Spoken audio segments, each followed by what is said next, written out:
इसके बाद हमारे पास आ जाती है class 2 direct composite restoration. Class 2 direct composite restoration जो होती हैं वो हमारी पोस्टीरियर की प्रॉक्सिमल सर्फेसिस को अलोन भी इन्वॉल्व कर रही हो सकती हैं, या आपकी प्रॉक्सिमल सर्फेस के साथ साथ आपके पोस्टीरियर दांतों की एक्लूसिव सर्फेस को इन्वॉल्व कर रही होती हैं। अब इसकी जो इनिशियल क्लिनिकल प्रोसीजर्स हैं वो आपकी वैसे ही हैं जैसे क्लास 1 के अंदर हमने डिटेल डिस्कस किया था। फर्दर जो आपने चीज़ें देखनी है यहाँ पे वो ये देखना है कि आपने जब टूथ प्रेपरेशन करनी है, जब उसकी आपने जिंजाइवली एक्सटेंशन करनी है, तो आपने देखना है कि वहाँ पे आपकी पेरिफ्री में इनेमल की प्रेजेंस होगी कि नहीं होगी, क्योंकि हमें पता है जो हमारा कॉम्पोजिट का रेस्टोरेटिव मटेरियल है वो इनेमल के साथ ज़्यादा अच्छा बॉन्ड बनाता है एज़ कम्पेयर टू आपकी डेंटिन के साथ। फर्दर आपने क्या करना है, अगर आपकी रूट सर्फेस तक आपकी इन्वॉल्वमेंट जा रही है आपकी प्रेपरेशन की प्रॉक्सिमली, तो वहाँ पे आपने आइसोलेशन का ज़्यादा अच्छा ख्याल रखना है, क्योंकि वहाँ पे चांसेस होते हैं कि आपकी जिंजाइवल क्लेविकुलर फ्लूइड हो, जिसकी वजह से आपकी जो बॉन्ड है डेंटिन जो बॉन्ड है आपकी डेंटिन के साथ कॉम्पोजिट का वो इतना अच्छा ना बन सके। फर्दर कहते हैं अगर बहुत कोई डीप सब जिंजाइवल एक्सटेंशन हो जाएगी तो उस केस के अंदर कॉम्पोजिट रेस्टोरेशन कॉन्ट्रा इंडिकेटेड होती है। फर्दर आपने प्री ऑपरेटिव एक्लूजल रिलेशनशिप्स देख लेने हैं और लास्ट में आपने प्री ऑपरेटिव वेजिंग करनी है इन दी जिंजाइवल एब्रेजर्स। अब वेजिंग क्या होती है, वेजिंग को हम डिटेल में भी जरा से नीचे देखते हैं। अच्छा, टूथ प्रेपरेशन में आपने क्या करना है, टूथ प्रेपरेशन वैसी ही है जैसे क्लास 1 के अंदर थी। मेनली आपने एक ऐसी एक्सेस बनानी है जो कि आपके सारे फॉल्टी स्ट्रक्चर तक आपको पहुंचा सके, और उस एक्सेस से फिर आपने सारे फॉल्टी स्ट्रक्चर्स वगैरह को रिमूव करना है। उसके बाद आपने एक ऐसी कन्वेंस फॉर्म बनानी है जिससे आप अपनी रेस्टोरेशन को वहाँ पे प्लेस कर सकें। तो ये कहते हैं, अच्छा कहते हैं जब आपने एक ऐसी क्लास 2 की एक्सेस क्रिएट करनी है जहाँ से आपको अपनी प्रॉक्सिमल सर्फेसेस से सारी आप केरीज को रिमूव कर सकें, तो इस केस के अंदर कहते हैं इस तरह की एक्सेस बनाने के लिए समटाइम्स आपको कुछ साउंड इनेमल भी रिमूव करना पड़ता है ताकि आपको अपनी केरियस लेजन तक एक्सेस मिल सके। ठीक है, अच्छा उसके अलावा नीचे आ जाते हैं, तो अब हम बात करते हैं small class 2 direct composite restoration, जहाँ कोई स्मॉल कैविटीज़ बनानी है क्लास 2 की कॉम्पोजिट रेस्टोरेशन के लिए। तो इसके अंदर हमारे पास यहाँ पे एक मेन क्वेश्चन बनता है, इसमें हमारे पास 3 वेज आ जाते हैं जिन वेज से हम प्रॉक्सिमल सर्फेसिस पे अगर आपकी कोई केरीज हैं तो उनको रिमूव किया जा सकता है। अब इन केसेस के अंदर मोस्टली आपकी एक्लूजल सर्फेस नहीं इन्वॉल्व हुई होती, सिर्फ प्रॉक्सिमल सर्फेसिस पे केरीज होती हैं। तो 3 जो हमारे वेज हैं, सबसे पहले हमारे पास यहाँ पे एक वे आ जाता है कन्वेंशनल क्लास 2 प्रेपरेशन विद एक्लूजल एक्सेस।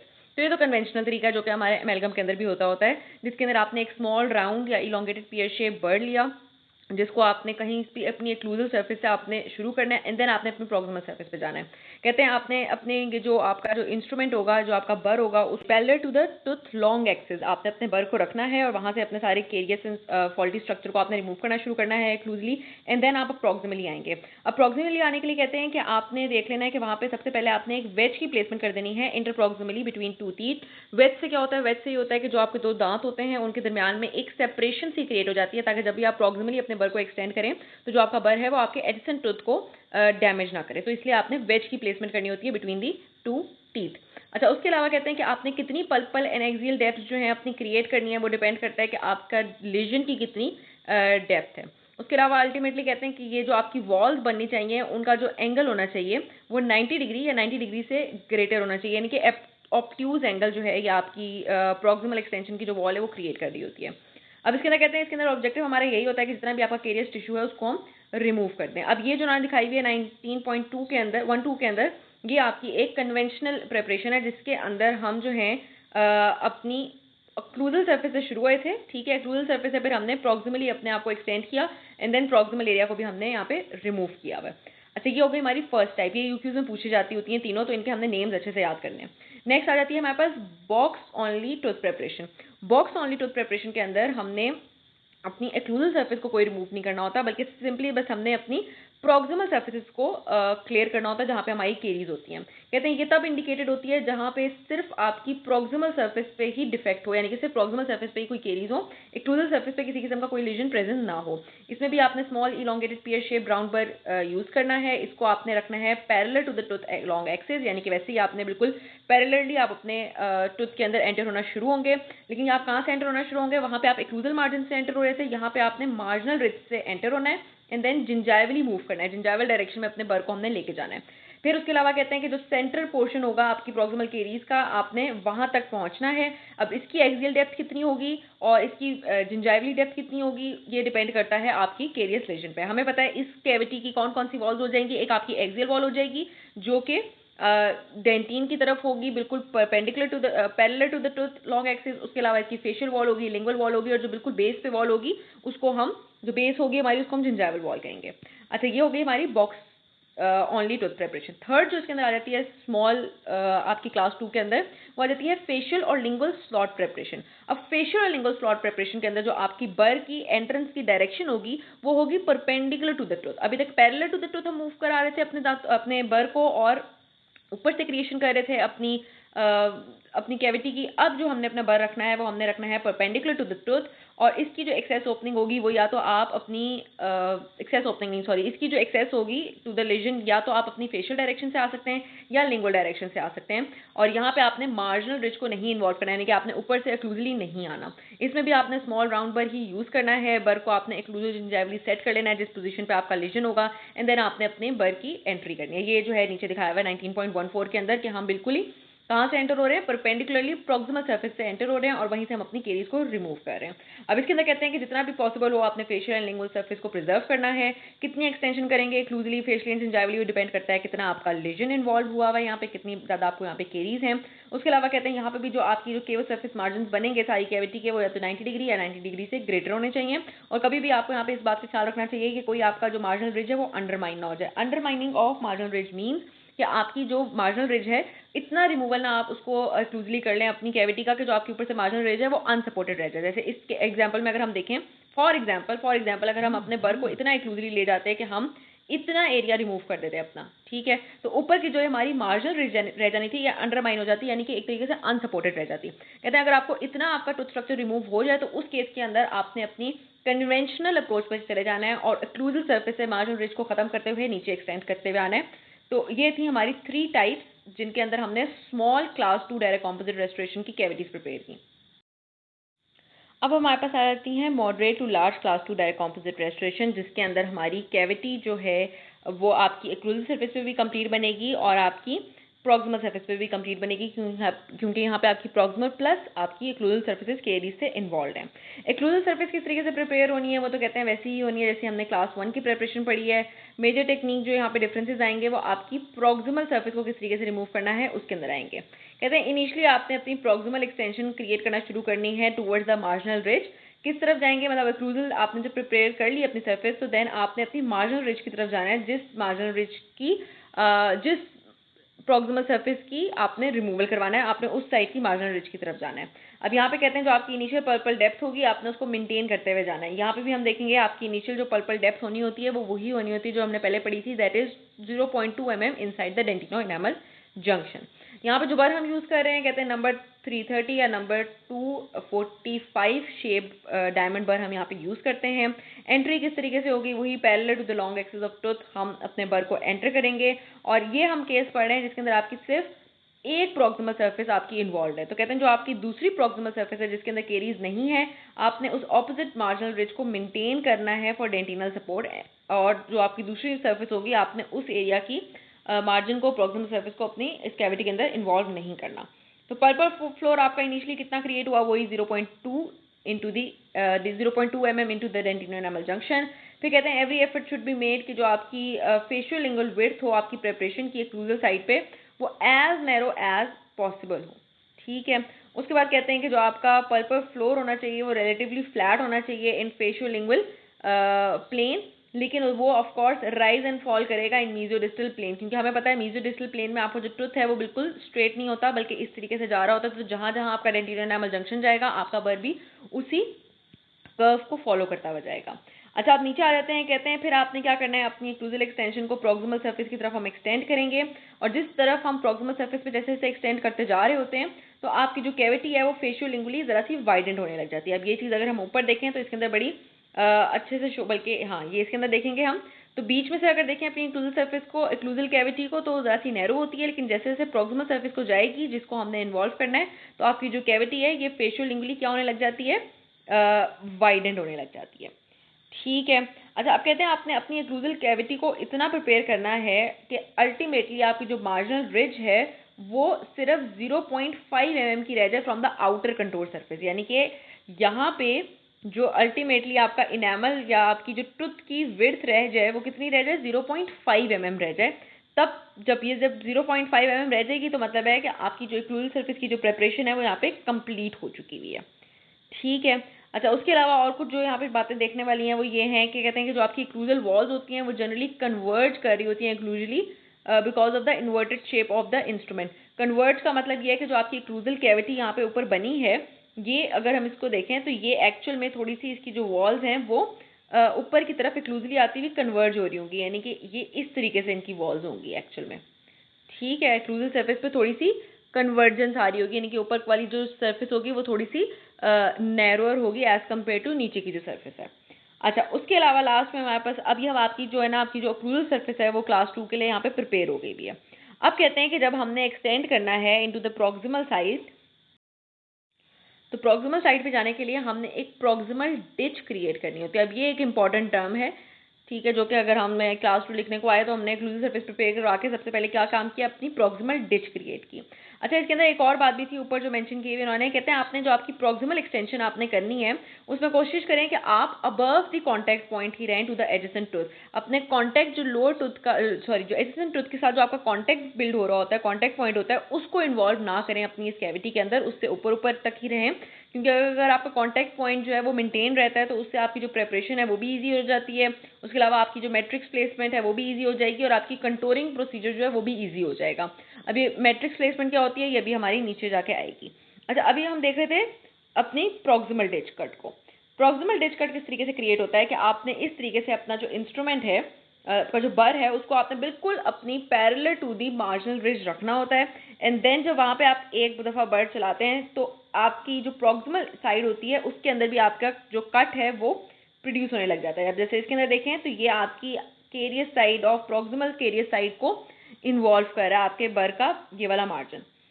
अच्छा, अब कहते हैं इसमें यही बता रहे हैं किस तरीके से उन्होंने क्रिएट किया है। कहते हैं आपकी जो टिप ऑफ द इंस्ट्रूमेंट होती है आपने उसको जिंजाइवली डायरेक्ट करना होता है into the 0.2 mm inside the dentino enamel junction. बिल्कुल वही वाली बात है, किस जगह पे रख के, बिल्कुल ओवर दी मार्जिनल रिज, बिल्कुल मार्जिनल रिज के साथ रख के। अच्छा, अब कहते हैं अगर जो आपका 245 वाला जो बर होता है उसका जो टोटल टिप डायमीटर होता है वो होता है 0.8 mm का। आपकी ज़रा बातें इंपॉर्टेंट है, तो हमने किस तरीके से हम मैयर करते हैं, हम कह तो बार बार रहे होते हैं कि 0.2 mm into the dentino enamel junction, लेकिन ये बात हम मैयर किस तरीके से करते हैं।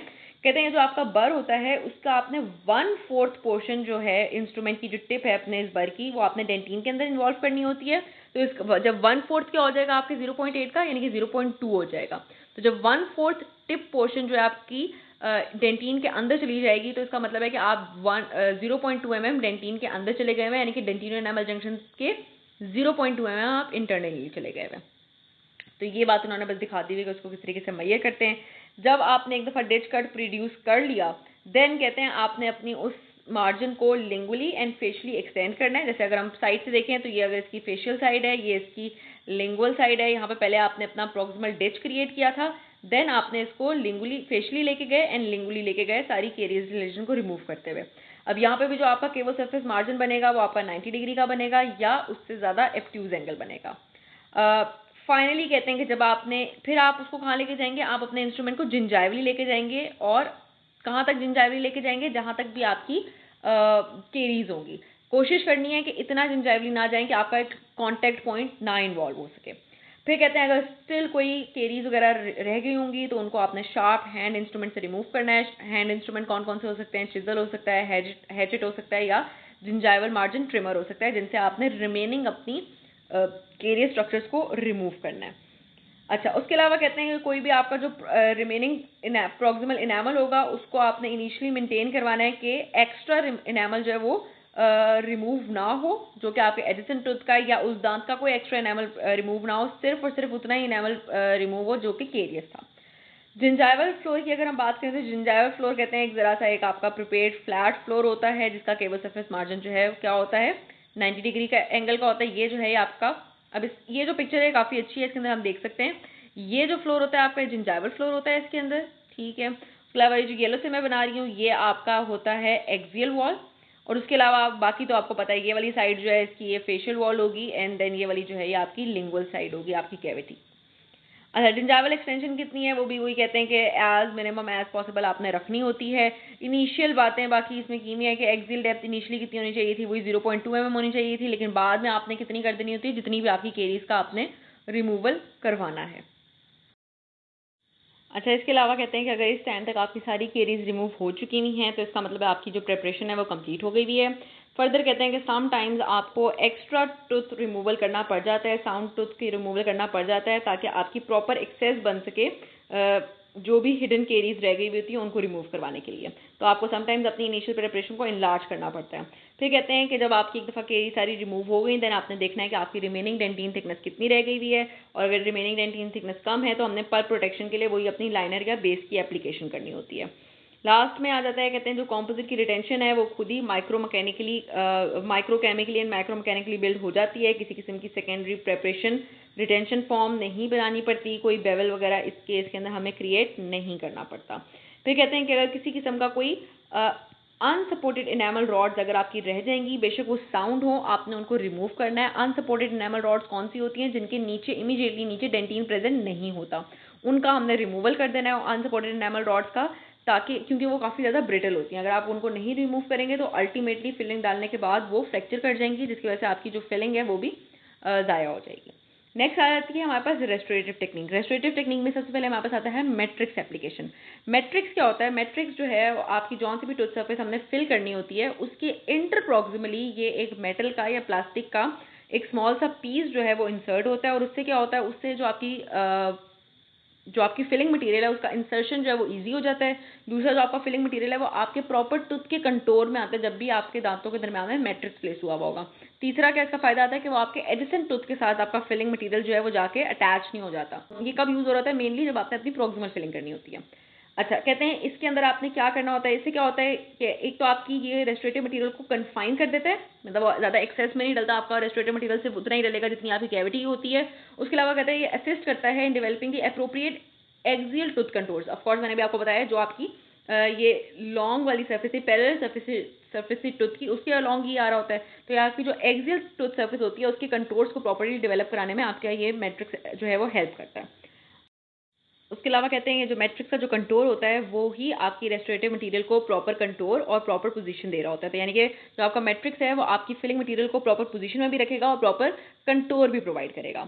अच्छा, इसको अप्लाई करने के लिए पहले कहते हैं आपका जो वेज है उसकी प्लेसमेंट और उसकी टाइटनिंग जो है वो ज़रूरी होती है। वेज क्या होता है? वेज जो है वो भी आपके इंटरप्रॉक्सिमली इंसर्ट हो रहा होता है दो दांतों के दरमियान में, और उसका क्या मेजर फंक्शन होता है कि वो आपके दोनों दांतों को थोड़ा सा सेपरेट करवा रहा होता है। अभी एक दफ़ा जब हमने प्रिपरेशन करनी थी तब भी हमने वेज की इंसर्शन की हुई थी, ताकि आपके प्रॉक्सिमल सर्फेसेज जो हैं वो ज़रा सी एक दूसरे से सेपरेटेड रहें, ताकि एडिसन टूथ की जो प्रॉक्सिमल सर्फेस है उसके ऊपर किसी किस्म का कोई कट ना लगे।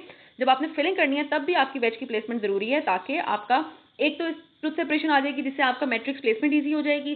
दूसरा वेज से क्या होगा? दूसरा वेज से आपके साथ वाले दांत के साथ जब गैप क्रिएट हो जाएगा तो उसके अंदर भी अगेन फिलिंग मटेरियल लगने का चांस वगैरह जो है वो कम हो जाता है। तो एक तो मेन जो इसका फंक्शन होता है वेज का वो होता है सेपरेशन क्रिएट करना, ताकि आपका जो मैट्रिक्स है वो अच्छे से इंसर्ट हो सके बिटवीन द टू टीथ। अब जो मैट्रिक्स आपने यूज़ करना होता है, कहते हैं मैट्रिक्स को आपने हमेशा तब अप्लाई करना है बिफोर अप्लाइंग द एडहेसिव, यानी कि वो जो रेजिन बॉन्डिंग डालते होते हैं जिसको क्योर करते होते हैं उससे पहले हमने अपना मैट्रिक्स प्लेस करना है। मैट्रिक्स जो है वो कहते हैं आपका अल्ट्रा थिन होना चाहिए यूजली, जो कि मेटल का या तो होता है। जब मेटल का आपने यूज़ करना है, मेटल के भी आपके दो टाइप के होते हैं, एक होता है टोफल मायर टाइप। टोफल मायर टाइप जो है वो फुल एक तरह की एक रिंग सी होती है जो कि फुल टूथ को इंसर्कल कर रही होती है, और ये टोफल मायर एक अडेप्टर होता है जिसके साथ मैट्रिक्स जाके अटैच होता है। दूसरी जो आ जाती हैं वो आ जाती हैं आपकी सेक्शनल मेटेलिक मैट्रिसेस। अब ये जो सेक्शनल मेटेलिक मैट्रिसेस होते हैं इसके अंदर आपको टोफल मायर नहीं लगाना पड़ता, बल्कि ये सिंपली एक सिर्फ सेक्शन पे जो प्रॉक्सिमल सर्फेस है, सिर्फ एक प्रॉक्सिमल सर्फेस को ये मेटेलिक जो मैट्रिक्स है ये आपका इन्वॉल्व कर रहा होता है, पूरे टूथ को इंसर्कल ये नहीं कर रहा होता, तो इसलिए ये प्रेफरेबल है। इस सेक्शनल मेटेलिक मैट्रिक्स को लगाने के लिए हमारा जो यूज़ हो रहा होता है वो हो रहा होता है बाइटाइन रिंग का। ठीक है, जो बाइटाइन रिंग होती है ये क्या करती है? ये सेक्शनल मैट्रिक्स को स्टेबलाइज करती है अपनी प्रॉपर पोजीशन में, और फर्दर कहते हैं एडिशनल टूथ की सेपरेशन कराती है ताकि आपका जो कॉम्पोजिट है वो इजीली इंसर्ट हो सके। मैट्रिक्स का और वेज का मेन मकसद क्या था यूज़ करने का? ताकि आपकी प्रॉपर कॉम्पोजिट की प्रॉक्सिमल कंटूर डेवलप हो सके और प्रॉपर प्रॉक्सिमल कॉन्टेक्ट वगैरह जो है वो इस्टेब्लिश हो सके।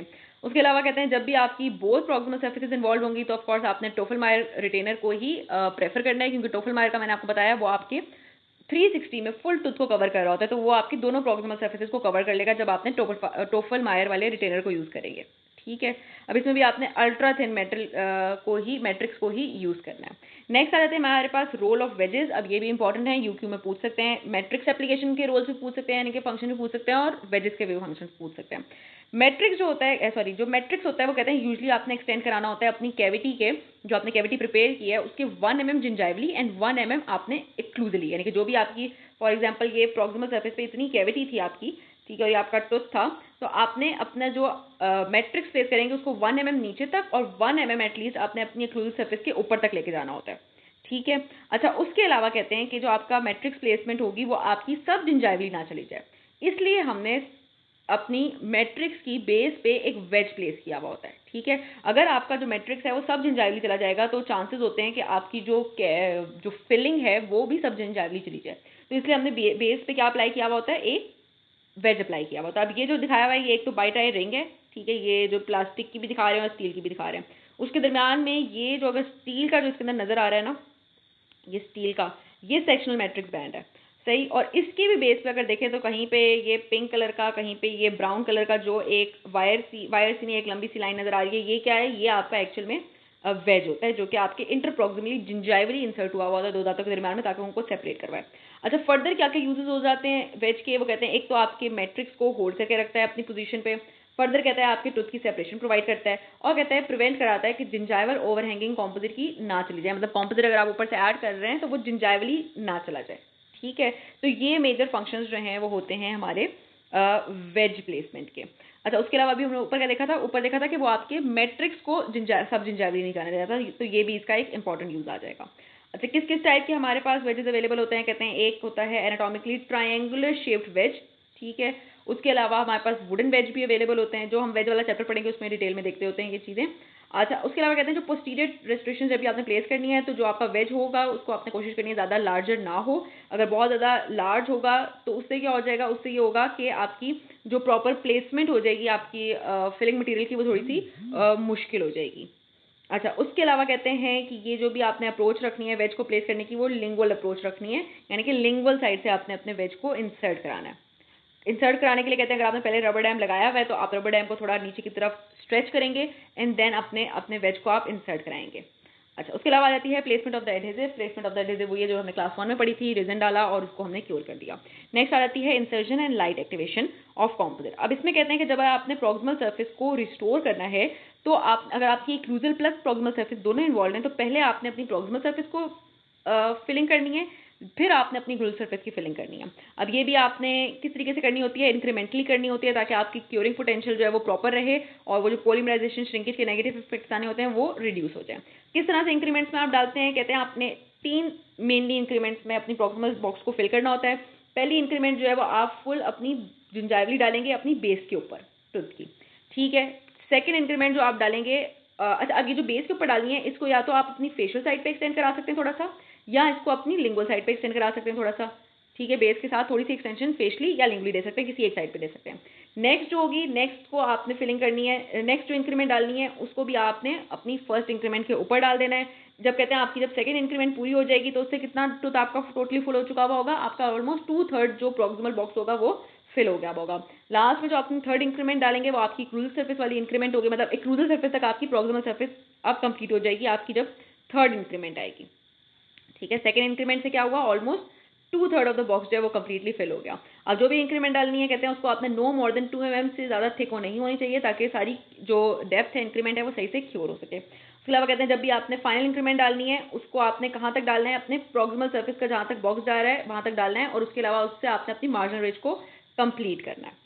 अच्छा, तो ये तो हो गई हमारी इंक्रीमेंट्स। जब आपकी प्रॉक्सिमल सर्फेस फुली 3 इंक्रीमेंट्स में बिल्ड हो गई, देन आपने अपनी एक्लूसिव सर्फेस की बिल्डिंग करनी है, वो भी आपने इंक्रीमेंट्स में करनी है, और उसके अंदर आपने एनाटॉमिक लेयरिंग टेक्निक फॉलो करनी है, जो कि हमने क्लास 1 में पढ़ी थी, जिसके अंदर हम अपनी कस्प की सराउंडिंग में सारी कॉम्पोजिट को बिल्ड करना शुरू करते हैं। अच्छा, अब इंक्रीमेंट से क्या होता है, इंक्रीमेंट से हमें पता है क्या होता है, एक तो पॉलीमराइजेशन के पोटेंशियल जो है वो इन्हांस हो जाता है, यानी कि श्रिंकेज वगैरह नहीं होगी। दूसरा कहते हैं जो आपकी रेस्टोरेशन की करेक्टराइजेशन होती है वो भी बेहतर होती है। वो क्या मतलब है, ऐसे मुराद ये है कि अगर आपकी कोई भी डार्कर शेड का कॉम्पोजिट होगा तो उसको जो है ज़्यादा टाइम लगता है क्योर होने के लिए, उसके लिए हम क्योरिंग लाइट को ज़रा ज़्यादा टाइम के लिए ऑन रखते हैं। तो कहते हैं अगर कोई इंट्रिंसिक रेस्टोरेशन की कोई अपनी कोई कैरेक्टरिस्टिक्स हैं, जैसे कि डार्कर या पिगमेंटेड कॉम्पोजिट के साथ होते हैं, तो वो भी अच्छे से क्योर हो जाएंगे जब भी आप उनको इंक्रीमेंट्स में डालेंगे। इंक्रीमेंट्स में डालेंगे तो जितना भी डार्कर होगा या जितना भी पिगमेंटेड कॉम्पोजिट होगा वो प्रॉपरली क्योर होगा। उसके अलावा कहते हैं कि आपकी जो एक्लूजल बिल्डिंग होती है वो भी रेस्टोरेशन की ईजी हो जाती है, और एक्लूजल जो आपने अपनी रेस्टोरेशन प्लेस करनी होती है उसके ऊपर आप अपना translucent material at the and डाल सकते हैं, यानी कि ऐसा मटेरियल डाल सकते हैं जो कि बिल्कुल एनामल से मिल रहा हो अगर आपने इंक्रीमेंट्स में प्लेसमेंट की होगी। यानी कि बेस पे बेशक आप डार्कर कोई कॉम्पोजिट प्लेस कर लें, लेकिन जब आप ऊपर जो है अपनी जो लास्ट इंक्रीमेंट होगी उसके अंदर आप इस तरह का एनामल, इस तरह का कॉम्पोजिट डाल सकते हैं जो कि ज़्यादा ट्रांसलूसेंट हो और वो नेचुरल एनामल को क्या करे, मिमिक करे। अच्छा, ये हो गई हमारी complete placement of restorative material. इसके अंदर लास्ट में आ जाएगी हमारे पास finishing and polishing of composite. कोई राउंड या ओवल आपने कार्बाइड बर यूज़ करना है जिससे आपने फिनिशिंग करनी है। उसके अलावा जब पॉलिशिंग करेंगे तो पॉलिशिंग आपने कैसे करनी होती है, अपनी ये पॉलिशिंग पॉइंट्स हो सकते हैं, कप्स हो सकते हैं या ब्रशेज हो सकते हैं। एक्सेस कॉम्पोजिट जो भी होगा कहते हैं आपने उसको अपने रिमूव करना है फ्लेम शेप्ड कार्बाइड बर से। कोई भी ओवर हैंगिंग्स होंगी जो कि जिंजावर एरिया तक जा रही होंगी उनको आपने सर्जिकल ब्लेड से रिमूव करना है। और नैरो फिनिशिंग स्ट्रिप्स होती हैं जो कि स्टील की स्ट्रिप्स होती हैं, उससे आपने या प्लास्टिक की भी हो सकती हैं, स्टील की भी हो सकती हैं, उससे आपने प्रॉक्सिमल सर्फेसिस पे अगर कोई जिंजावली प्रॉक्सिमल सर्फेस पे कोई भी एक्स्ट्रा कॉम्पोजिट आ जाएगा आपने उसको रिमूव करवा देना है। Moderate to large class 2 direct composite restoration के बाद आ जाती हैं extensive class 2 direct composite restoration या फाउंडेशंस, जिसके अंदर मेनली आपकी दोनों प्रॉक्सिमल सर्फेसेज जो हैं वो इन्वॉल्व हो रही होती हैं along with the exclusive surface.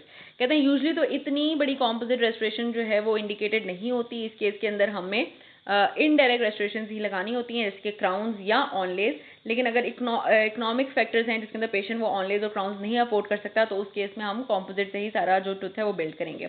अब यहाँ पे जो हमने पढ़ना है, यहाँ पे या तो हम ऐसा पढ़ेंगे कि हम वो फुल कैविटी खुद क्रिएट कर रहे हैं, अपनी फुल टूथ बिल्ड खुद कर रहे हैं, या जो है हम एक सिर्फ फाउंडेशन या कोर बिल्ड कर रहे हैं फॉर द इनडायरेक्ट रेस्टोरेशन जिनके ऊपर बाद में क्राउन या ऑनलेज आके बैठ जाएंगे। अच्छा, इसके अंदर कहते हैं कि जो आपने प्रिपरेशन करनी है फुल कवरेज प्रिपरेशन की, इसके अंदर आपको सेकेंडरी रिटेंशन फीचर्स जो हैं वो देने पड़ते हैं। जो अभी तक हम ऊपर पढ़ते हुए आ रहे थे इस पूरे चैप्टर में कि सेकेंडरी रिटेंशन फॉर्म्स नहीं देनी, इस केस में हमें देनी पड़ती हैं। क्यों? क्योंकि एक तो यहाँ पे टूथ स्ट्रक्चर बहुत ज़्यादा डिक्रीज हो जाता है जिसके साथ आपने बॉन्डिंग करानी होती थी, तो जब टूथ स्ट्रक्चर ही कम होगा तो आपकी बॉन्डिंग की स्ट्रेंथ इतनी अच्छी नहीं रहेगी। दूसरा ये हो जाता है कि आपकी यहाँ पे किस तरीके से आपने बनाने होते हैं, रिटेंशन करानी होती है अपनी कॉम्पोजिट की। कहते हैं आपने फीचर्स इंक्लूड करने होते हैं, ग्रूव्स, कोव्स या स्लॉट्स। ये तीनों जो हैं ये आपके रिटेंशन प्रोवाइड करते हैं जो आप टूथ सरफेस के अंदर ही क्रिएट करेंगे। या तो ग्रूव्स क्रिएट कर देंगे, कॉव्स क्रिएट कर देंगे या स्लॉट्स क्रिएट कर देंगे, जिनके अंदर आपका कॉम्पोजिट जो है वो जाके क्योर हो जाएगा। तो आपकी कॉम्पोजिट की जो टूथ के अंदर रहने की रिटेंशन होगी वो बेहतर हो जाएगी। अब इस केस के अंदर समटाइम्स कहते हैं आपकी प्रिपरेशन इतनी लार्ज होती हैं कि आपको अपनी कुछ कस्ट्स को या अपनी ऑल कस्ट्स को भी इन्वॉल्व कर लेना होता है, यानी कि उनको भी आप रिड्यूस करेंगे और अपने कॉम्पोजिट से देन कवर कर देंगे, कैप कर देंगे। ये किस केस में करते हैं? जिस केस में आपकी जो कस्प तक आपका जो केरियस लीजन है वो जा रहा होता है, तो उस केस के अंदर आप उन कस्प को भी रिमूव कर देते हैं। इसके अलावा सेकेंड डिफरेंस जो एक्सटेंसिवली लार्ज कैविटी के अंदर आ जाता है वो होता है इसके अंदर जो भी एक्सटेंशंस होंगी वो इन मोस्ट डायरेक्शंस जो हैं वो ग्रेटर होंगी देन आपकी जो कन्वेंशनल प्रिपरेशन थी, क्योंकि यहाँ पे बहुत ज़्यादा टूथ स्ट्रक्चर रिमूव हो रहा होता है, तो आपकी जो भी एक्सटेंशंस होंगी वो सारी ग्रेटर होंगी। उसके अलावा कहते हैं इसके अंदर आपको सेकेंडरी रिटेंशन फीचर्स डेवलप करने होंगे, वही जो मैंने भी आपको बताया, स्लॉट्स, ग्रूव्स या कोव्स क्रिएट करने होंगे। या उसके अलावा कहते हैं नेक्स्ट जो है आपको additional resistance form of feature भी यहाँ पे यूज़ करने पड़ते हैं। रिटेंशन फॉर्म और रेजिस्टेंस फॉर्म जो है दोनों आपस में डिफरेंट होती है। रिटेंशन क्या कराती होती है? आपकी फिलिंग को रिटेन करवाती होती है कि वो फिलिंग जो है वो डिसलॉज ना हो जाए आपकी टूथ सरफेस से। और रेजिस्टेंस फॉर्म क्या होती है? रेजिस्टेंस फॉर्म उस फिलिंग मटेरियल को फ्रैक्चर होने से रेजिस्ट करवाती होती है। तो ये दोनों चीज़ें जो है ज़रा डिफरेंट होती हैं। इस केस में फर्दर अभी हमने देखा है कि जो भी आपकी कस्ट की इन्वॉल्वमेंट होगी वो कहते हैं आपने अपनी कस्ट को रिड्यूस करना होगा और उन कस्ट को आपने कॉम्पोजिट से कवर कर देना होगा। कहते हैं आपने ये तब करना होता है जब आपकी बहुत ज़्यादा कस्ट जो है वो आपकी इन्वॉल्व हो चुकी हुई होती है और जब कस्ट आपकी बहुत ज़्यादा वीकेंड होती है और प्रोन टू फ्रैक्चर होती है। उसके अलावा कहते हैं कि मेनली आपने कब कस्ट को इन्वॉल्व करना है? जब आपकी जो एक्लूजल अपनी आउटलाइन बना रहे होंगे अपनी कैविटी की, वो एक्लूजल आउटलाइन आपकी कस्ट के 2/3 डिस्टेंस तक ट्रेवल कर जाए। मतलब आपकी ये कस्ट है फॉर एग्जांपल और ये आपका प्राइमरी ग्रूव है।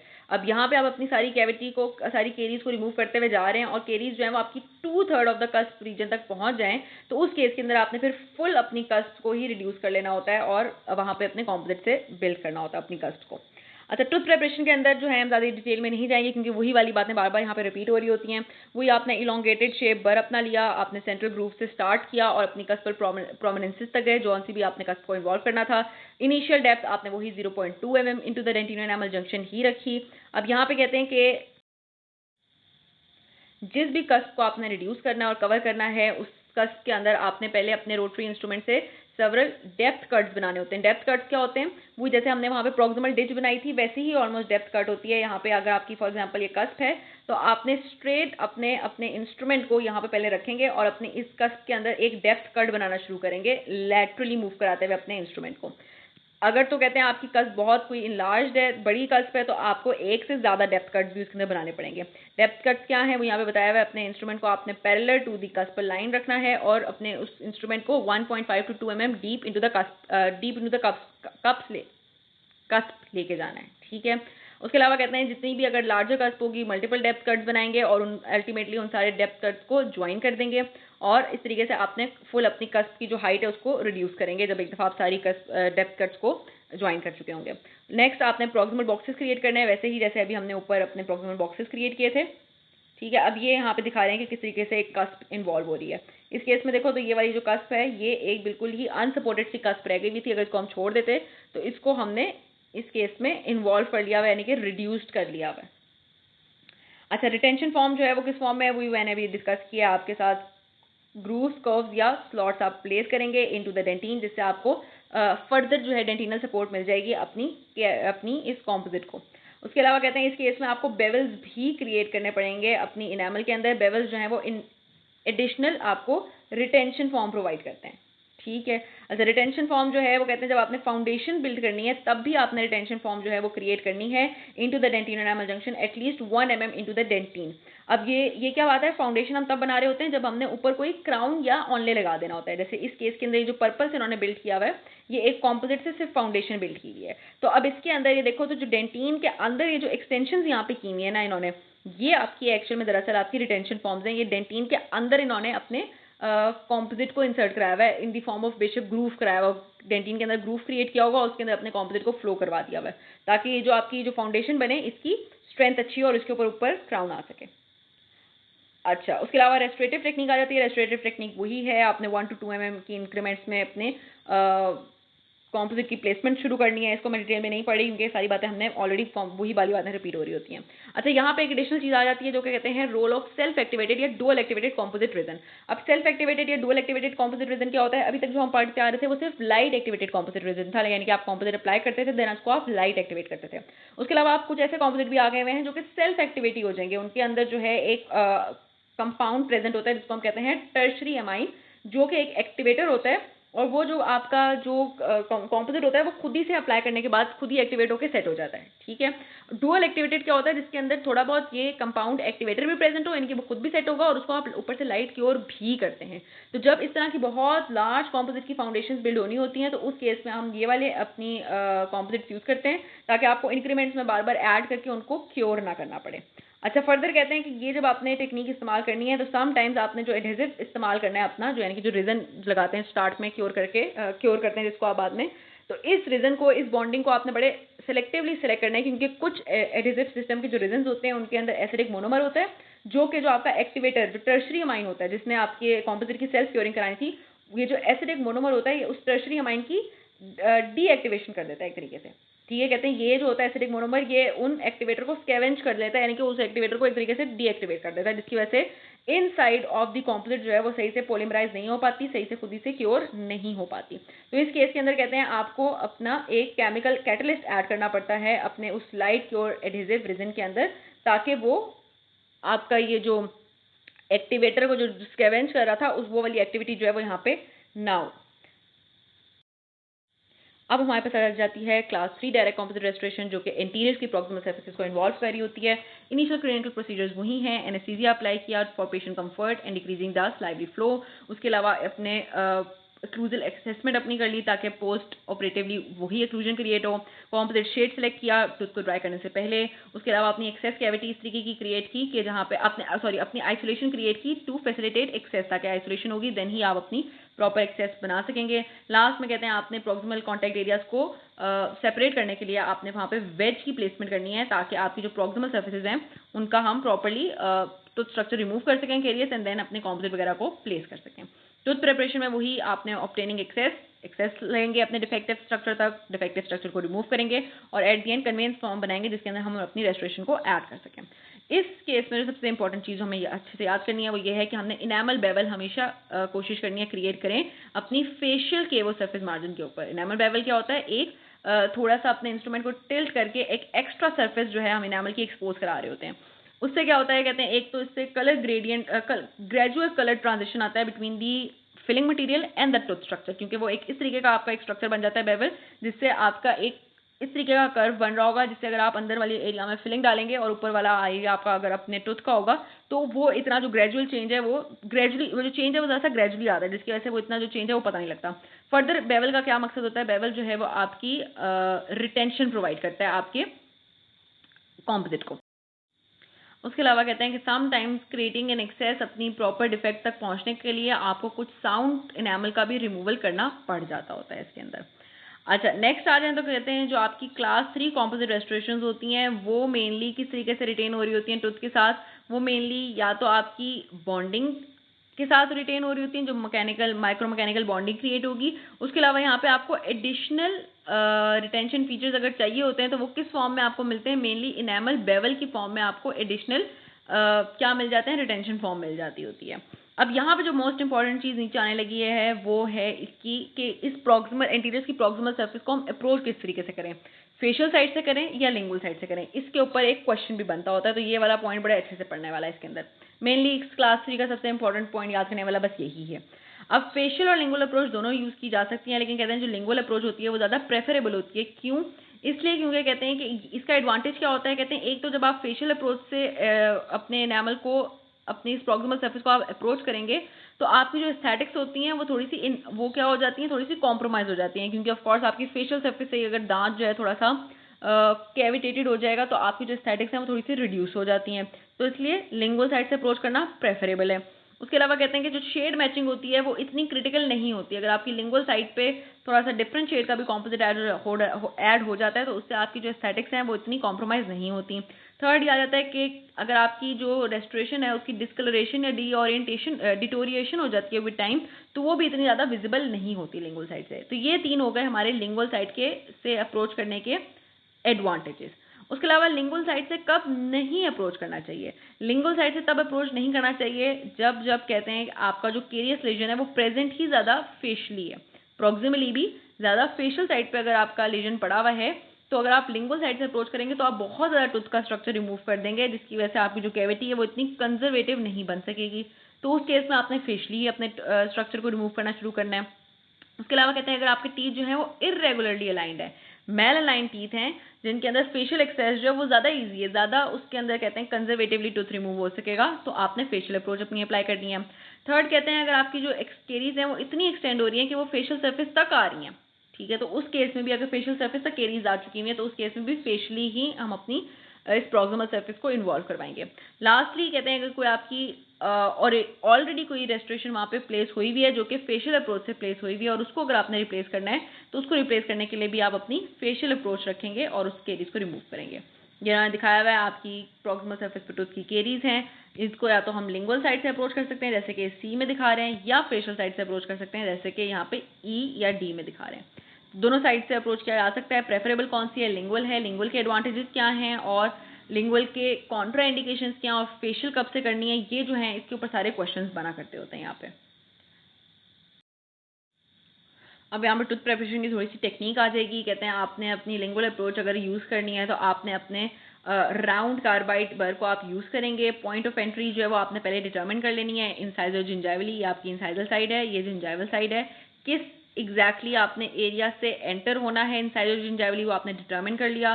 देन आपने अपना इंस्ट्रूमेंट जो है टूथ की लॉन्ग एक्सिस से परपेंडिकुलरली एंटर करना है। कहते हैं लाइट प्रेशर इंटरमिटिंग कटिंग अपने ब्रश स्ट्रोक्स देने हैं ताकि यहाँ से आपका जितना भी डिफेक्टिव केरियस टूथ स्ट्रक्चर है वो रिमूव होता चला जाए।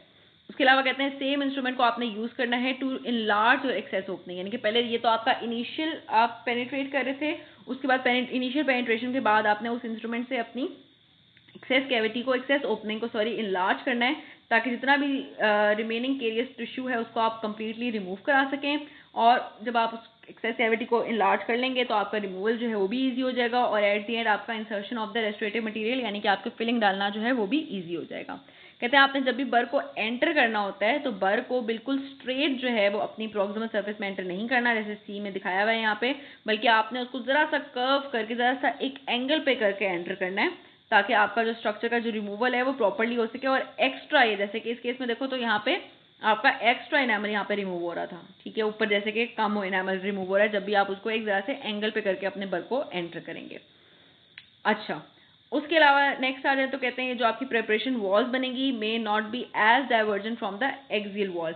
जो प्रेपरेशन वॉल्स होंगी ये आपकी क्या नहीं होंगी, ज़्यादा डाइवर्ज नहीं कर रही होंगी आपकी एक्सियल वॉल से, बल्कि ज़्यादा सी कन्वर्ज हो रही होंगी। डाइवर्जेंस का मतलब था आपकी एक्सियल वॉल कुछ इस तरीके से आ रही हैं, ठीक है, जबकि कन्वर्जेंस का मतलब है आपकी जो एक्सियल वॉल्स हैं वो किस तरीके से जाएंगी, यहाँ पे इस एंगल पे आएंगी, इस तरीके से आपकी कैविटी यहाँ पे बन रही होगी, ठीक है। फिर वही वाली बात करते हैं, आपने एज कंजर्वेटिवली एज पॉसिबल अपनी इस सारी आउटलाइन को एक्सटेंड करना है। कहते हैं आउटलाइन जो है वो आपकी इंटायर प्रॉक्सिमल कॉन्टैक्ट एरिया को ना इन्वॉल्व कर रही हो, आपकी फेशियल सरफेस तक एक्सटेंड ना हो रही हो, और उसके अलावा आपकी सब जिंजाइवली तक भी आपकी जो ये जो आउटलाइन बननी है इसको नहीं जाना चाहिए। तो ये 3 मेन पॉइंट्स हैं आपकी आउटलाइन के कि क्या क्या इनको नहीं करना चाहिए। प्रॉक्सिमल कॉन्टैक्ट एरिया को ना इन्वॉल्व करे, फेशियल सरफेस पे ना जाए, और सब जिंजाइवली एक्सटेंड ना करे। सिर्फ एक्सटेंशन कहाँ तक रहे, जहाँ पे भी आपका कोई केरियस लीजन या डिफेक्ट है।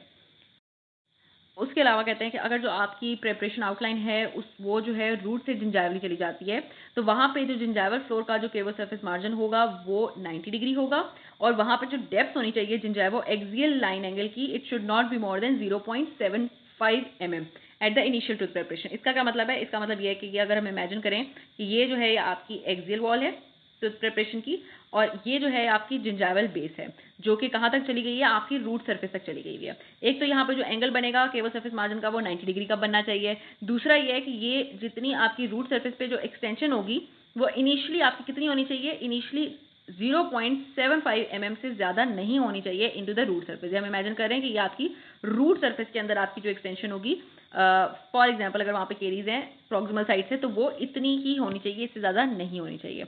अल्टीमेटली कहते हैं आपने बेवल यहाँ पे प्रोवाइड कर देना है अपनी for enhanced retention of composite. यहाँ पे आपकी जो क्लास 3 की जो प्रेपरेशन है वो कंप्लीट हो जाती है। कहते हैं कब कंप्लीट होती है, जब आपकी सारी selected removal of carious dentin हो चुका हुआ हो। अगर पल्प प्रोटेक्शन प्रोवाइड करनी है, वही आरडीटी वाली बातें हैं। यहाँ पे आरडीटी आपने देख लेना है कम है तो आपने वहाँ पे बेस या लाइनर की पल्प प्रोटेक्शन प्रोवाइड कर ली, बेवल प्लेसमेंट कर ली, और अपने फाइनल प्रोसीजर कर लिया क्लीनिंग एंड इंस्पेक्टिंग का, यानी कि एक दफ़ा जब सारा आपने केरियस स्ट्रक्चर को रिमूव कर दिया हुआ है उस सारे स्ट्रक्चर को आपने क्लीन कर लेना है, ताकि आपका जो भी प्रेपरेशन थी वो आपकी क्लास 3 की यहाँ पे कंप्लीट हो जाती है। इसके अलावा कहते हैं कोई भी वीकेंड वॉल जिनके अंदर वीकेंड वॉल से हमें मुराद है कोई भी ऐसा स्ट्रक्चर जिसमें, उसके अलावा कहते हैं कभी भी इतना रिमूवल नहीं करना कि आपकी कोई भी जो वॉल है वो वीक रह जाए या इंसाइजल एंगल जो है वो वीक रह जाएं। इतनी आप एक्लूजली अपनी या इंसाइजली अपनी कैविटी को ले जाएं कि आपको जो इंसाइजल एंगल्स है अगर वो वीक रह जाएंगे तो वो मेस्टिगेटरी फोर्सेस से फ्रैक्चर कर जाएंगे। अब ये कि उन्होंने आइडियल दिखाई हुई है किस तरीके की कैविटीज़ आपकी क्रिएट होनी चाहिए। स्पून शेप्ड आपकी प्रॉक्सिमल कैविटीज़ क्रिएट हो सकती हैं स्मॉल केसेस में, अगर लार्जर प्रिपरेशन हैं तो ज़रा सी लार्जर यहाँ पे हो जाएंगी, स्पून शेप के बजाय ज़रा सी बॉक्स लाइक कैविटी जो यहाँ पे बन जाएगी।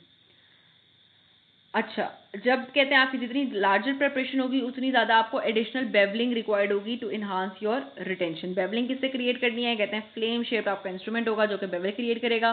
बेवल किस तरीके से क्रिएट होता है, वैसे भी हमने पहले भी देखा हुआ है। बेवल जो है वो आपके इंस्ट्रूमेंट को, आपके बर को हम 45 डिग्री एंगल पे रखते हैं to the external surface of the tooth, और वहाँ पे 0.5 to 2 mm का एक्स्ट्रा एनामल वहाँ से हम रिमूव करते हैं जो कि एक इस तरीके का एंगल प्रोवाइड कर देता है जिससे आपका रिटेंशन जो है एनामल की बेहतर हो जाती है। अब इस केस में देखें तो ये ए में उन्होंने दिखाया हुआ बिफोर बेवल। अब ऑफ कोर्स जब फेशियल सरफेस से हम अपने बर को इस एंगल पे 45 के इस तरीके से एंगल पे रख के लेके आएंगे, ठीक है, तो उससे क्या होगा, उससे केवल एनामल रिमूव हो जाएगा और फिर नीचे दिखाया हुआ है कि यहाँ पे बेवल क्रिएट हो गया। भाई इस बेवल से क्या हो रहा है, एक्स्ट्रा रिटेंशन मिल रही है। दूसरा मैंने अभी आपको बताया था आपकी एस्थेटिक्स एनहांस हो जाएंगी क्योंकि जो आपका चेंज आना था यहाँ पे ऑफकोर्स आपकी कॉम्पोजिट फिलिंग होनी है, ठीक है। अब कॉम्पोजिट फिलिंग जब आपकी 7 दांत के साथ ग्रेजुअली मीट हो रही होगी तो आपकी एस्थेटिक्स जो है वो उतनी बुरी नहीं लगेंगी, ठीक है। ये भी एक इसका एक इफेक्ट था, एडवांटेज था बेवल का। किस केस में बेवल नहीं देना? कहते हैं उस केस में बेवल नहीं देना जब आपकी जो कैविटी है बहुत ही जिंजाइवली चली जाती है और जिंजाइवली आपकी इनेमल की जो रिमेनिंग इनेमल थिकनेस है वो बहुत ही कम रह जाती है, उस केस में हमने इनेमल नहीं देना। दूसरा कहते हैं अगर आपकी लिंगुअल साइड है तो लिंगुअल साइड पे भी इनेमल नहीं देना। अगर आपकी जो अप्रोच थी वो लिंगुअल साइड से आ रही थी तो लिंगुअल साइड पे भी हम अपने इंटीरियर्स के बेवल नहीं प्रोवाइड करते थे। ये तो बातें थी जिस केस में हमने क्या नहीं देना था, बेवल नहीं देना था। अच्छा, अब लास्ट में आ जाता है, कहते हैं रिमेनिंग अगर कोई ओल्ड रेस्टोरेटिव मटेरियल जो है वो एक्सियल वॉल पे अभी भी रह गया हुआ हो, ये उस केस की हम बात कर रहे हैं कि अगर आपको रीफिलिंग कर रहे हैं, रीफिलिंग के अंदर ऑफ कोर्स रीफिलिंग के मेजर केसेस क्या होते हैं, एस्थेटिक्स के रीजन होते हैं इंटीरियर्स में, ठीक है। अब रीफिलिंग जब कर रहे हैं तो अगर कोई ओल्ड रेस्टोरेटिव मटेरियल आपकी एक्सियल वॉल में रह गया हुआ है तो वो आपने किस केस में रिमूव करना होता है, वो उसकी कंडीशंस यहाँ पे आ रही हैं। कहते हैं अगर तो ओल्ड मटेरियल जो है वो अमेलगम का है तो आपने ऑफ कोर्स उसको रिमूव करना ही करना है ताकि आपका कलर मैचिंग हो सके और जो आपका अमेलगम का कलर है वो आपकी कॉम्पोजिट के कलर के ऊपर कोई नेगेटिव इफेक्ट ना डाले। दूसरा कहते हैं क्लिनिकली और रेडियोग्राफिकली आपको पता लगता है कि उस ओल्ड फिलिंग के नीचे केरीज प्रेजेंट है तो भी आपने ओल्ड फिलिंग कंप्लीटली रिमूव करनी है। थर्ड कहते हैं अगर आपका जो टूथ है वो सिम्टोमेटिक है, टूथ पल्प जो है वो सिम्टोमेटिक है, यानी कि ऑफकोर्स पल्प की इन्वॉल्वमेंट हो चुकी हुई है नीचे से, तो आपने फुल अपनी ओल्ड रेस्टोरेशन को रिमूव करना है और उस दांत की एंडोडोंटिक थेरेपी करके उसको फिल करना है। फोर्थ आ जाता है, कहते हैं कि अगर आपका जो भी रिमेनिंग रेस्टोरेटिव मटेरियल है, इस केस के अंदर हम उसको कॉम्पोजिट ही कंसिडर कर रहे हैं, वो जो कॉम्पोजिट है वो अपनी पेरिफेरी के साथ इंटैक्ट नहीं है, यानी कि उसका जो मार्जिन है वो सही नहीं रह गए हुए, तो आपने कंप्लीटली रिमूव किया उस कैविटी को, उस फिलिंग को। उसके अलावा कहते हैं अगर आपकी बॉन्डिंग जो है वो आपके ओल्ड रेस्टोरेटिव मटेरियल की डिटोरिएट हो गई हुई है, ठीक है, तो भी आपने उसको रिमूव करना है कम्प्लीटली। और लास्ट में कह देते हैं कि अगर आपको अंडरलाइन डेंटिन की नेसेसिटी, आपको अंडरलाइन डेंटिन चाहिए है ताकि आपका जो ऊपर से जो आप कॉम्पोजिट डाल रहे हैं उसका स्ट्रॉन्गर बॉन्ड क्रिएट हो सके आपके टूथ के साथ, तो भी आपने जितना भी वहाँ पे रिमेनिंग ओल्ड रेस्टोरेटिव मटेरियल रह गया होगा उसको आप रिमूव करेंगे ताकि आपका डेंटिन एक्सपोज हो सके। उस डेंटिन के अंदर बेशक हम कोई रिटेंशन फॉर्म वगैरह क्रिएट करेंगे एंड देन उसके ऊपर अपना कॉम्पोजिट ऐड करेंगे।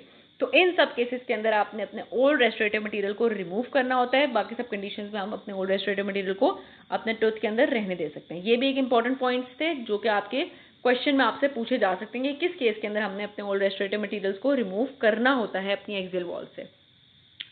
लास्ट में वही वाली बातें आ जाएंगी जो पल्प प्रोटेक्शन की हैं। कहते हैं अगर आपने जब एक दफ़ा सारा रिमूवल कर लिया तो आपने देख लेना है कि अगर तो remaining dentin thickness less than 1.5 mm रह गई हुई है तो हम RMGI की बेस अप्लाई करेंगे। अगर 0.5 mm से रेस्ट रह गई हुई है तो कैल्शियम हाइड्रोक्साइड का लाइनर अप्लाई होगा, देन बेस अप्लाई होगी, देन फिलिंग अप्लाई होगी।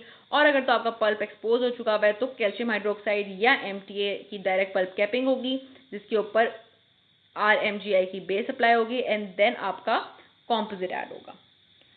जब भी आपकी लार्ज रेस्टोरेशंस होंगी उन केसेस में आपको एडिशनल रिटेंशन जो है वो प्रोवाइड करनी पड़ जाएगी। एडिशनल रिटेंशन जो है वो हम ग्रूव से या कोप से अप्लाई करते होते हैं। उसके अलावा अगर एक ऐसा केस है जिसके अंदर दोनों एडिसन टीथ की प्रॉक्सिमल सर्फेसेज एंटीरियर्स की इन्वॉल्व हैं तो आपने सेम अपॉइंटमेंट के अंदर ही उन दोनों फॉल्टी रेस्टोरेशंस को या केरियस लेजन्स को आपने रिमूव करना है। किस कैविटी किस टूथ को पहले प्रिपेयर करेंगे, कहते हैं वो वाला टूथ जिसके अंदर लार्जर कैविटी है, लार्जर लेजन है, आपने पहले उसको प्रिपेयर करना है। जब आप उस लार्जर आउटलाइन वाले टूथ को पहले से प्रिपेयर कर लेंगे देन जिसकी छोटी कैविटी होगी आपने उस दांत को ज़्यादा कंजर्वेटिवली प्रिपेयर करना है। जब फिलिंग की बात आती है तो कहते हैं ये दोनों चीज़ें जो हैं ये रिवर्स ऑर्डर में हो जाती हैं, यानी कि जिस दांत को आपने सेकंड प्रिपेयर किया होगा जिसकी छोटी कैविटी थी उसको आप पहले रिस्टोर करते हैं फिलिंग से एंड देन जिसकी बड़ी कैविटी होती है जिसको आपने पहले प्रिपरेशन की थी उसको आप बाद में फिल करते हैं। रेस्टोरेटिव टेक्निक पे आ जाते हैं तो यहाँ पे भी सबसे पहले मैट्रिक्स एप्लीकेशन होगी क्योंकि मैट्रिक्स एप्लीकेशन हर उन दो दांतों के दरमियान में होनी है जो भी प्रॉक्सिमली टूथ की आप फिलिंग कर रहे हैं। तो अब इसका भी काम क्या है, इसका काम वही है, आपकी रेस्टोरेटिव मटेरियल को एक्सेस में नहीं अप्लाई करने देती। दूसरा आपके अप्रोप्रिएट एक्सियल कॉन्टैक्ट जो हैं वो डेवलप होते हैं with the help of matrix. फिर कहते हैं मैट्रिक्स को स्टेबलाइज करने के लिए हमें वेज की भी एप्लीकेशन करनी होती है और उसके अलावा कहते हैं कि जो भी आपका मैट्रिक्स आपने अप्लाई करना है उसको प्रॉपरली कंटोर कर लेना है, जो कि यहाँ पे नीचे दिखा रहे हैं। यहाँ पे नीचे कौन सा मैट्रिक्स दिखा रहे हैं, एक प्लास्टिक का मैट्रिक्स दिखा रहे हैं जिसको हम माइलार स्ट्रिप कहते हैं। ऊपर जो हमने मैट्रिसेस पढ़े थे दो टाइप के थे, एक टोफर माइट था, एक सेक्शनल मैट्रिक्स था, दोनों कौन से थे, मेटल के थे। यहाँ पे आ जाता है एक प्लास्टिक का इंटीरियर्स में जो मेजरली यूज हो रहा होता है जिसको हम माइलार मैट्रिक्स कहते हैं। ठीक है, इस माइलार मैट्रिक्स को कहते हैं पहले आपने कंटोर कर लेना है, यानी कि उसको जरा सा आप कन्वेक्स कर लेंगे ताकि वो आपके जब इंटरप्रॉक्सिमली प्लेस हो तो वो बेहतर तरीके से आपके दांत की प्रॉक्सिमल सरफेस को अडेप्ट कर सके। अच्छा, उसके अलावा ऐसे कंटूरिंग हो गई, इसका हमने नाम देख लिया जो कि यहाँ पे इंपॉर्टेंट था। अब कहते हैं जो मैट्रिक्स है इसको आपने कितना एक्सटेंड कराना होता है, हमें पता है जो भी आपकी प्रिपेयर्ड कैविटी है उससे 1 mm इंसाइजली और 1 mm जिंजाइवली आपने अपने मैट्रिक्स को प्लेस कराना होता है। वेज जो है वो कहते हैं आपने यहाँ इस केस के अंदर लाइटली पोजीशन करना है अपने जिंजाइवल एम्ब्रेजर में, ताकि जो आपका मैट्रिक्स है वो प्रॉपर्ली इंसर्ट हो सके। क्योंकि वेज का मेजर काम क्या होता था, वेज का काम था आपके इस मैट्रिक्स को अपनी पोजीशन पे होल्ड करके रखना, स्लाइटली सेपरेशन प्रोवाइड करना टीथ की, और जिंजाइवल ओवरहैंगिंग होने से बचाना, यानी कि कॉम्पोजिट जो है वो जिंजाइवली जो है वो डिस्प्लेस ना हो जाए। तो यहाँ पे हमने वेज के जो यूजेस थे उनको भी रिवाइज कर लिया।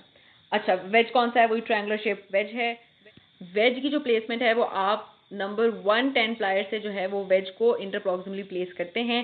कहते हैं फेशियल अप्रोच से आप वेज को प्लेस करेंगे। अगर आपने लिंगुअल एक्सेस प्रेपरेशन करनी है, यानी कि लिंगुअल साइड से अगर अप्रोच करना है आपने अपनी एक्सेस कैविटी को, तो आप फेशियल अप्रोच से वेज प्लेस करेंगे। और अगर फेशियल एक्सेस प्रिपेयर करनी है तो आप लिंगुअल एक्सेस से लिंगुअल अप्रोच से अपने वेज को आप प्लेस करेंगे। तो ये सिर्फ हमने बातें देख ली वेज की प्लेसमेंट की। लास्ट में आ जाएगा यहाँ पे प्लेसमेंट ऑफ द एडहेसिव। वही आपने एडहेसिव अप्लाई किया, एक्स्ट्रा अमाउंट में नहीं करना कि एडहेसिव जो है वो आपकी मैट्रिक्स को पूल कर दे, यानी कि मैट्रिक्स को गीला कर दे। नेक्स्ट आ जाएगी insertion and light activation of composite. कहते हैं इसके अंदर इसको अप्लाई करने के लिए आपका जो माइलार्ड स्ट्रिप की जो हमने मैट्रिक्स माइलार्ड मैट्रिक्स जो होगा उसको हमने प्लेस किया होगा in proximally in between the tooth. कहते हैं जो उसका लिंगुअल एस्पेक्ट होगा आपके मैट्रिक्स का, उसको आपने अपने इंडेक्स फिंगर से होल्ड करना है, वाइल जो आपका थंब होगा वो आपके facial portion of the matrix को रिफ्लेक्ट करवा रहा होगा। ठीक है, फिर आपने क्या करना है, इस केस में हमने देखो नीचे बड़ा उन्होंने अच्छा दिखाया हुआ है कि आपकी जो वेज है उसकी भी प्लेसमेंट हुई हुई है, दरमियान में आपका प्लास्टिक मैट्रिक्स प्लेस हुआ हुआ है। लिंगुअल साइड पे देखो तो इंडेक्स फिंगर से ऑपरेटर ने क्या पकड़ा हुआ है, उसकी लिंगुअल साइड को पकड़ा हुआ है मैट्रिक्स की, और यहाँ पे थंब से इसके किसको रिफ्लेक्ट करवा रहा है, आपकी जो फेशियल साइड है आपके मैट्रिक्स की। फिर आपने क्या करना है, यहाँ पे बॉन्डिंग अप्लाई करना है। उसके बाद आप यहाँ पे कॉम्पोजिट की इंक्रीमेंट ऐड करेंगे। उस इंक्रीमेंट को ऐड करने के बाद कहते हैं कि जो आपका यहाँ पे आपने रिफ्लेक्ट करवाया हुआ था ना अपने facial side of the matrix को, उसको आप इस तरफ ले आते हैं टूथ के ऊपर। ठीक है, जैसे कि नीचे दिखा रहे हैं, टूथ सरफेस के ऊपर ही ले आएंगे जिसके ऊपर आपने फिलिंग करनी है, एंड देन उस मैट्रिक्स के ऊपर से आपने क्या करना है, अपने कॉम्पोजिट को क्योर करना है। इससे क्या होता है, इससे आपके जो कॉम्पोजिट का जो कंटूर है वो काफ़ी अच्छा आता है। ठीक है, यहाँ पे ये सारी उन्होंने बातें की हैं। कहते हैं जो भी आपने इंस्ट्रूमेंट जिस इंस्ट्रूमेंट से अपना कॉम्पोजिट लेके आना है वो आपका बिल्कुल क्लीन एंड ड्राई होना चाहिए। अगर क्लीन एंड ड्राई नहीं होता तो समटाइम्स कॉम्पोजिट जो है आपके इंस्ट्रूमेंट के साथ ही स्टिक कर जाता है। इंक्रीमेंट्स में आपने कॉम्पोजिट को ऐड किया, उसके बाद ऑपरेटर ने क्या किया, ऑपरेटर ने लिंगुअल क्लोज कर दिया lingual end of the matrix को over the composite with the index finger, यानी कि लिंगुअल साइड से भी कॉम्पोजिट अपने मैट्रिक्स को उसने होल्ड कर लिया। और फिर लाइट एक्टिवेट करने से पहले फेशियल एंड को भी ऑपरेटर ने क्लोज कर दिया ओवर द टूथ, यानी कि जो वैसे मैंने आपको दिखाया है थंब से वो अपनी facial aspect of the tooth के ऊपर भी अपना मैट्रिक्स ले आएगा। जिससे क्या होगा, जिससे ये होगा कि जो आपकी जिंजाइवल एस्पेक्ट बनेंगे वो काफ़ी बेहतर बन जाएंगे। जिंजाइवल एस्पेक्ट प्लस आपके प्रॉक्सिमल एस्पेक्ट आपकी फिलिंग के। तो ये उन्होंने तरीका दिखाया हुआ है अपनी फिलिंग को प्लेस करने का। लास्ट में कहते हैं कि जब आपने लाइट क्योर करना है इस एरिया को, वो आपने इस स्ट्रिप के ऊपर से ही करना है। और जो भी आपके जो डार्कर शेड के आपके कॉम्पोजिट्स होते हैं उनको हमने ज़्यादा टाइम के लिए लाइट एक्सपोज करवानी होती है। ये बात अभी हमने पहले भी देखी थी। अच्छा, जब ये सब चीज़ें हो जाएंगी तो उसके बाद कहते हैं कि आपने अपनी जो माइलर स्ट्रिप है उसको रिमूव कर लेना है। लास्ट में आ जाती है finishing and polishing of composite. इसके अंदर वही चीज़ें बार बार रिपीट हो रही हैं। आपने बर्ड्स भी यूज़ करने होते हैं, अपने कार्बाइड बर्ड्स यूज़ कर सकते हैं। उसके अलावा पॉलिशिंग के लिए पॉलिशिंग की फ्लेक्सिबल डिस्क्स होती हैं, फिनिशिंग स्ट्रिप्स होती हैं, वो यूज़ कर सकते हैं। फ्लेम शेप कार्बाइड बर्ड्स हैं, अब्रेसिव फिनिशिंग डिस्क्स हैं। इसके अंदर सिर्फ आपने नेम्स देख लेने हैं क्योंकि ये सारी बातें अब ऑलमोस्ट रिपीट हो रही हैं। वैसे तो ये इतना कोई इंपॉर्टेंट अब है भी नहीं, अगर आप फिनिशिंग और पॉलिशिंग स्किप भी कर देते हैं इसकी तो कोई ऐसी खास बात नहीं है। इसके अलावा यहाँ पे एक सिलिकॉन और रबर के पॉलिशिंग इंस्ट्रूमेंट्स भी यूज़ हो रहे होते हैं डिस्क के साथ साथ। और लास्ट में आ जाते हैं तो कहते हैं आपने एक अल्ट्रा थिन डेंटल फ्लॉस जो है वो भी प्रॉक्सिमली कॉन्टैक्ट के दरमियान में से पास कराना होता है, जस्ट टू सी कि आपकी जो प्रॉक्सिमल कॉन्टैक्ट सर्फेसिस हैं वो ओपन है, मतलब वो बिल्कुल एक दांत दूसरे दांत के साथ अटैच नहीं हो गया हुआ। तो आपने क्या दरमियान से फ्लॉस पास करवाना है। ये इसकी पॉलिशिंग टेक्निक दिखा रहे हैं with the help of disc, strips and burs. और उसके अलावा देखें तो यहाँ पे ये हमारा जो टॉपिक है ये कंप्लीट हो जाता है क्लास 3 का।